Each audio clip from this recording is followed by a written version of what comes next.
Shalom, frères et sœurs dans le Seigneur. Je bénis Dieu pour cette nouvelle vidéo et qui va nous parler de quelque chose de très important, qui nous parle, n'est-ce pas, du sabbat. Sabbat qui est le septième, le dernier jour de la semaine. Ce jour que Dieu lui-même, n'est-ce pas, a prescrit pour entrer en contact avec nous, pour que nous entrions directement en contact avec lui. Et posons-nous la question de savoir, lorsque nous allons déposer une demande d'emploi et qu'on nous donne un jour fixe, n'est-ce pas, pour l'interview, si c'est un lundi et que nous allons le mardi, ça veut dire que nous ratons tous les calculs. Ça ne dit pas que lorsque nous allons le mardi, nous ne pourrons pas être reçus, mais nous n'aurons pas eu la place que nous aurions eue si nous étions allés le jour même où on nous attendait. Amen. Donc, quand Dieu dit que c'est le septième jour qu'il a béni et c'est ce jour qu'il a sanctifié et donc que nous serons sanctifiés ce jour. C'est ce jour que Dieu s'ouvre à nous pour écouter nos doléances, pour transformer nos vies, pour changer nos vies, que ce soit dans le plan physique ou dans le plan spirituel. Essayons un peu d'aller dans le livre des Hébreux, dans son chapitre 8. La Bible nous dit que le Christ est venu pour être le médiateur, n'est-ce pas, d'une alliance nouvelle et meilleure. Alors, et lorsque certains lisent ce passage, une pensée directement s'installe dans leur esprit et certains leaders spirituels pensent que, n'est-ce pas, la nouvelle alliance a aboli la loi de Dieu. Alors, ce qui engendre dans ce fait, n'est-ce pas, une très très mauvaise compréhension de deux alliances. Dieu nous dit qu'il a modifié l'alliance existante, n'est-ce pas, pour une alliance excellente. Alors, mais cette alliance qui a été établie sur de meilleures promesses, différentes de l'ancienne alliance. Alors, mais cette alliance n'a pas été abolie, n'est-ce pas, sur des lois différentes. La loi est restée la même. Ces deux lois sont restées les mêmes. Mais dans la première alliance, suscitait un point faible. Mais ce manque ne concernait pas la loi en elle-même, mais il se trouvait chez le peuple. Il dit au verset 7, si la première alliance avait été sans défaut, et au verset 8, voici les jours viennent, dit le Seigneur, où je ferai avec la maison d'Israël et la maison de Juda une nouvelle alliance. Alors, mais lors de l'ancienne alliance, Dieu écrit la loi sur des tables de pierre. Ces lois étaient physiques. Elles n'excluaient pas les pensées des hommes. Alors cette alliance était la lettre de la loi, mais elle n'était pas inscrite dans le cœur des hommes. Donc Dieu allait désormais inscrire, n'est-ce pas, allait inscrire dans l'esprit et dans le cœur de son peuple cette loi. Et vous irez lire aussi dans le livre de Hébreux, dans son chapitre 8 au verset 10, et puis Jérémie dans son chapitre 31 à partir du verset 33 au verset 34. Alors, mais qu'est-ce qui se passe?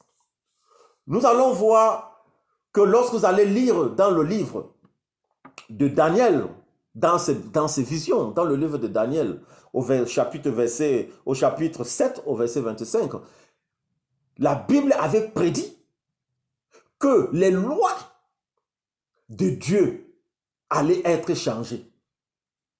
Donc la petite corne de Daniel, dans sa vision, de ça qui prononçait des paroles arrogantes au très haut, voulant se comparer à Dieu,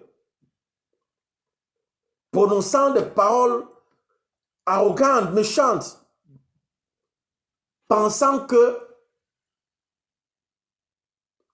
ceux-là, dont je vais citer le nom tout à l'heure, avaient la même autorité que Dieu au point de changer sa loi. C'est terrible. Je voudrais déjà vous rappeler que dans l'Église catholique, il y avait, comment on appelle ça? Il y a eu une conversation, un entretien avec, dans le catéchisme catholique. Et cet entretien avait été, les questions avaient été posées au révérend Peter Gayman. Alors, lui, pendant qu'on lui posait des questions concernant, n'est-ce pas, le transfert du jour du sabbat, parce que lui-même a reconnu, donc l'Église catholique romaine ont même reconnu qu'ils ont changé, n'est-ce pas, ils ont changé la loi, n'est-ce pas, de changer le jour du sabbat, du samedi au dimanche. Alors, comment est-ce que ça s'est passé? 336 ans après Jésus-Christ, il y a eu ce qu'on appelle le concile, dont le concile de la Odyssée. Allez chercher le concile de la Odyssée. Et c'est lors de ce concile de la Odyssée où il y a eu officiellement le transfert du sabbat, du samedi au dimanche. Alors, mais de quelle autorité ils peuvent le faire? Or, le livre de Deutéronome, chapitre 4, dans son verset 2, nous dit que vous n'ajouterez rien de ce qui est écrit dans ce livre et vous ne retrancherez rien. On peut aussi aller lire dans le livre des Psaumes, au chapitre 89, dans son verset 34 ou 35, Dieu dit, je ne changerai pas ce qui est sorti de ma bouche et je ne briserai pas mon alliance. C'est Dieu qui le dit. Mais aujourd'hui, les églises, aujourd'hui, célèbrent le jour du sabbat le dimanche. Parce qu'ils disent que le dimanche, c'est le jour où le Seigneur a ressuscité. Or, Jésus lui-même a respecté le sabbat dans sa tombe. Jésus lui-même. Mais comment est-ce que des lois qui ont été prescrites par Dieu peuvent-elles être changées par des hommes? Dieu merci que les visions, la Bible avait déjà prédit toutes ces choses. Et beaucoup des églises, beaucoup disent que le sabbat était seulement pour les Juifs. J'ai eu un entretien avec un pasteur américain tout dernièrement. Lui, il m'a fait comprendre que l'alliance ancienne, la nouvelle alliance a aboli, n'est-ce pas, l'ancienne alliance. Et que le sabbat devait être honoré par les Juifs. Mais je pose la question de savoir, Adam et Ève ont honoré le sabbat. Étaient-ils juifs? Non, ils n'étaient pas juifs. Et lorsque la Bible prédit que le sabbat sera changé, dans le livre de Daniel, chapitre 7, au verset 25, la Bible s'adressait, n'est-ce pas, au pouvoir Néron, empereur. N'est-ce pas? C'était papauté romain, n'est-ce pas, qui avait écrit des paroles arrogantes en disant que le pape avait l'autorité de changer la loi prédite par lui, Dieu. C'est des choses abominables. Raison pour laquelle il y a des aveugles qui traînent avec eux d'autres aveugles. Et lorsque un aveugle vous tient par la main, comment est-ce que pouvez-vous traverser la route? Je suis en train ici de vouloir vous donner l'importance du jour, l'importance du jour du sabbat. Ce qui est très important dans nos vies. C'est ce jour que nous devons honorer. Je voudrais vous rappeler une chose. 70 ans après Jésus-Christ, quand l'armée romaine allait détruire Jérusalem, Dieu avait annoncé au peuple juif que prier, demander pour que ce jour-là ne soit pas un jour d'hiver ou un jour du sabbat. Vous pouvez le vérifier dans le livre de Matthieu, dans son chapitre 24 au verset 20. Et, comme je disais, et lors de la destruction de Jérusalem, ceux qui n'avaient pas fui, plus d'1 million de Juifs sont morts ce jour-là. Mais ceux qui ont fui avant la destruction de Jérusalem, donc ceux qui ont fui avant pour aller à Péla, aucun d'eux n'avait péri. J'essaie de vous expliquer ici l'importance de respecter le jour que Dieu lui-même nous a donné. Que c'est ce jour-là qu'il va exaucer à nos prières. Lorsque Jésus rentre à Nazareth, on lui posa le livre du prophète Ésaïe, et lorsqu'il lit les paroles, lorsqu'il a commencé à enseigner, il dit, l'Esprit de Dieu est sur moi. Il m'a envoyé d'annoncer la bonne nouvelle. Il m'a annoncé de libérer ceux qui sont dans la captivité. Il m'a annoncé de bénir, de briser les chaînes, de détruire tout ce qui vous sépare de Dieu. Et c'était quand? C'était le jour du sabbat. Combien ce jour est important pour nous de le respecter. Nous avons vu Jésus. Nous avons vu Dieu, je veux dire, qui est apparu à Moïse. Lorsqu'il demandait à Moïse de le ramener en Égypte pour libérer le peuple israélite. La Bible dit que Moïse qui allait nourrir, n'est-ce pas, les brebis, il entend une voix. Et lorsqu'il veut contourner, il voit un feu, mais un feu qui ne brûlait pas. Et lorsqu'il approche de ce feu, Dieu lui dit, Moïse, ne t'approche pas de ce feu, enlève tes souliers. Car cet endroit est un endroit où moi, je dois être avec toi. C'est un endroit saint. Comme je suis saint, je te rendrai saint. C'est un endroit spécial. C'est pourquoi avec Dieu, il y a des jours spéciaux. Il y a un jour où Dieu a dit, c'est ce jour que vous devez m'adorer. Il a dit, c'est ce jour que je vous sanctifie. C'est ce jour que je vous bénis. C'est ce jour que vos adorations montent vers moi. C'est ce jour que le parfum de vos prières arrive jusqu'à moi. C'est ce jour que je suis prêt à exaucer à vos prières. C'est ce jour que j'attends vos requêtes. C'est écrit. Pourquoi rendons-nous le culte du sabbat le dimanche? Or, en Israël, les Juifs respectent ce jour. Israël, le dimanche est le premier jour. Le dimanche, les gens vont au travail en Israël. Parce que le dimanche est le premier jour de la semaine. Ce n'est pas le jour où nous devons, n'est-ce pas, être au rendez-vous avec Dieu. Ce n'est pas le jour où nous devons, n'est-ce pas, être en mesure d'avoir une connexion divine avec Dieu.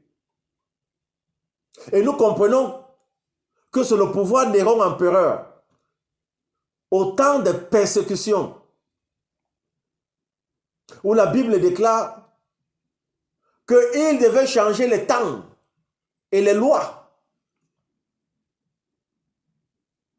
Et le jour du sabbat est un temps, concerne le temps, donc c'est une loi qui a été changée. Nous allons aller un peu dans le livre de l'Apocalypse. Nous allons lire l'Apocalypse donc dans son chapitre 17. Nous allons commencer à lire au verset 7. La Bible dit, quand je la vis, ce fut pour moi un grand étonnement. Alors l'ange me dit, qu'est-ce qui t'étonne? Je vais t'expliquer le secret de la femme et de la bête qui la porte, qui a 7 têtes et 10 cornes. La Bible parle d'une femme Donc, dans la vision de Jean, la Bible parle d'une femme, n'est-ce pas? D'une femme et de la bête. Et l'ange lui dit, pourquoi tu te tonnes de tout ce que tu as vu? Je vais te donner le mystère. Je vais te donner le secret de la femme et de la bête qui la porte, qui a 7 têtes et 10 cornes. Allons dans le verset 9. Le verset 9, il dit, si vous êtes astucieux, essayez ici de comprendre les 7 têtes. Les 7 têtes sont 7 montagnes sur lesquelles la femme est assise. Et ce sont aussi 7 rois. Les 5 premiers sont tombés et un est en place. Un autre n'est pas encore arrivé, mais une fois là, il durera peu. S'il faut un 8e, ce sera la bête qui était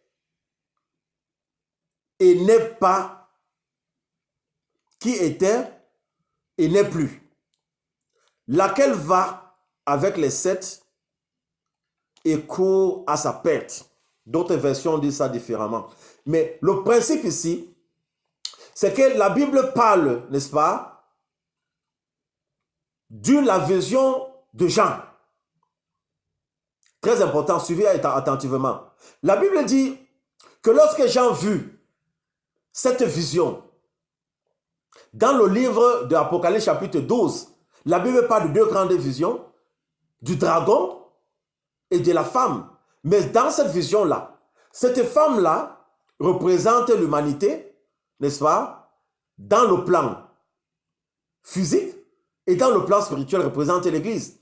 Mais ici, la Bible parle d'une autre femme qui porte une ville. Et nous allons comprendre qui est cette femme et quelle est la ville que cette femme porte pour que nous comprenions, n'est-ce pas, où est arrivé le changement de la loi de Dieu par des hommes. Alors, nous allons lire, toujours dans l'Apocalypse chapitre 17, cette fois-ci, nous allons lire dans le verset 18. Amen. Oui, la femme que tu as vue est la grande ville, celle qui a autorité sur tous les rois de la terre. Dans le verset 7, l'ange dit à Jean, pourquoi tu t'étonnes? Je vais t'expliquer le mystère de cette femme et de la ville qu'elle porte. Ce qui sous-entend que cette femme soutient, n'est-ce pas? Cette femme soutient cette ville. Et la Bible dit que cette bête-là avait 7 cornes.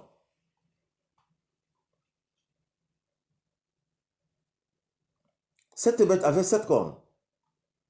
Alors, essayons maintenant de voir qui est cette femme et de quelle ville la Bible parle-t-elle?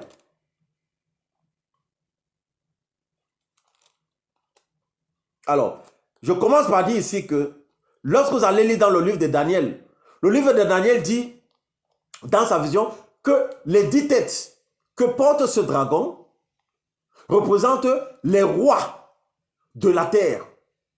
Quand on parle de rois de la terre, on parle de tous ces hommes puissants politiquement, économiquement et financièrement qui gouvernent la terre. Et les 7 têtes représentent les 7 montagnes. Et la Bible dit, dans le verset 18 du chapitre 17, que cette femme est une grande ville. Donc c'est une ville qui existe dans le monde. Maintenant, pour que vous compreniez quelle est cette ville, puisque la vision dit que cette bête du dragon avait 7 têtes. Et je vous ai dit que cette tête représente les 7 montagnes. Maintenant, posez-vous la question pour connaître quelle est cette ville. Quelle est la seule ville dans le monde entier qui a été bâtie, qui a été construite sur 7 montagnes? La seule, unique ville dans le monde qui a été construite sur 7 montagnes. Allez dans Google, allez dans vos laptops, allez sur Internet, cherchez quelle est la seule ville dans le monde qui a été construite sur 7 montagnes. Vous comprendrez qui est la ville dont la Bible parle. Et la Bible dit que cette bête, dans Apocalypse chapitre 12, dont ce dragon, c'est le diable lui-même. Parce que rappelez-vous que ce dragon avait été chassé du ciel. Et la Bible dit que ce dragon est tombé, le diable est tombé sous forme d'un dragon et que sur sa queue traînaient les tiers des étoiles qu'il a ramenées du ciel. Donc, ce dragon, c'est Satan lui-même. Et cette femme, donc c'est une autre femme, pas celle qui est sous le soleil. C'est cette femme-là maintenant qui soutient cette ville. Quand vous trouverez le nom de cette ville, ne croyez pas à son évangile. Fuyez loin de cette ville. Car c'est cette ville, c'est dans cette ville, c'est dans ce consul où a été effectué le transfert du jour du sabbat, du samedi au dimanche. Selon le fait que Daniel avait prescrit, l'avait déjà l'avait prédit. Et aujourd'hui, ça s'accomplit. Aucun homme n'a le droit de changer la loi de Dieu. Parce que lorsque nous changeons la loi de Dieu est changée par les hommes. Ça voudrait dire que nous qui sommes sous la nouvelle loi donnée par les hommes, à qui croyons-nous? Marchons-nous derrière qui? Derrière Dieu ou derrière ces hommes? Parce que le pouvoir Néron empereur lui-même a reconnu que le jour du sabbat, c'est le samedi. Et le jour du sabbat commence à la tombée du ciel le vendredi et finit le jour suivant, c'est-à-dire le samedi, à la tombée, au coucher du soleil. C'est donc cette période-là, ce temps-là, dont vous devez rentrer en prière. Vous devez vous humilier. Vous devez causer. Vous devez parler à Dieu. Parce qu'il dit que ce jour-là, s'il bénit, ce jour-là, il l'a sanctifié. Ce jour-là, il l'a mis pour toi, pour moi. C'est un jour spécial pour être dans la présence de Dieu, pour s'humilier devant l'Éternel, pour lui poser tes problèmes, pour lui donner tous tes défauts, pour changer ta vie. Mon frère, ce jour-là, c'est ce jour-là que tu entres dans la gloire de Dieu. C'est ce jour-là que Dieu te reçoit comme son fils. Même si tu es sale comme de la graisse. Il dit ce jour-là, il te sanctifie. Ce jour-là, il te rend libre.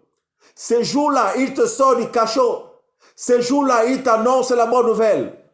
C'est ce jour que tu dois aller te mettre à genoux.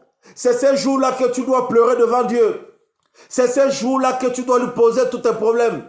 C'est ce jour-là que tu dois porter ta croix et de poser sur les pieds de son trône. C'est ce jour-là que le Dieu Tout-Puissant penche son oreille vers toi pour écouter tes doléances. Tu peux continuer à louer Dieu le dimanche. Tu peux continuer à le louer le lundi. N'importe quel jour de la semaine. C'est très bien. Mais il y a un jour spécial que Dieu a prévu. que Dieu t'a donné rendez-vous pour recevoir la requête de ta prière. Le jour du sabbat doit être honoré par tous. Parce que nous sommes en train de repartir dans la confédération des églises, dans le communisme. Le communisme ne vient pas de Dieu. Le communisme ne vient pas de Dieu.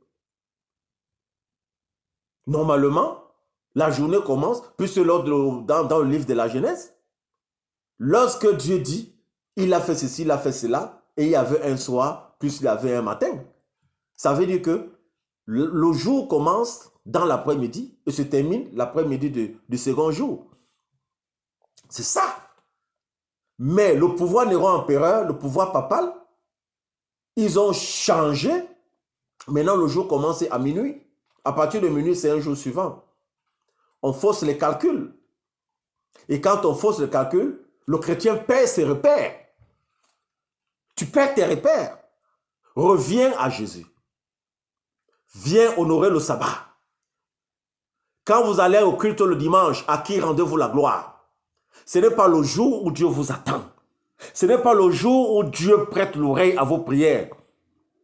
Rappelez-vous, frères et sœurs, le jour où Dieu exauce à ta prière, le jour où Dieu admet que tu entres dans sa gloire, c'est le samedi, le jour du sabbat. Rappelle-toi, le sabbat commence au coucher du soleil le vendredi et termine au coucher du soleil le samedi. Soyez bénis, soyez sanctifiés, soyez édifiés, que le Saint-Esprit vous touche, que le Saint-Esprit vous visite, que le Saint-Esprit continue de vous enseigner. Shalom et à la prochaine.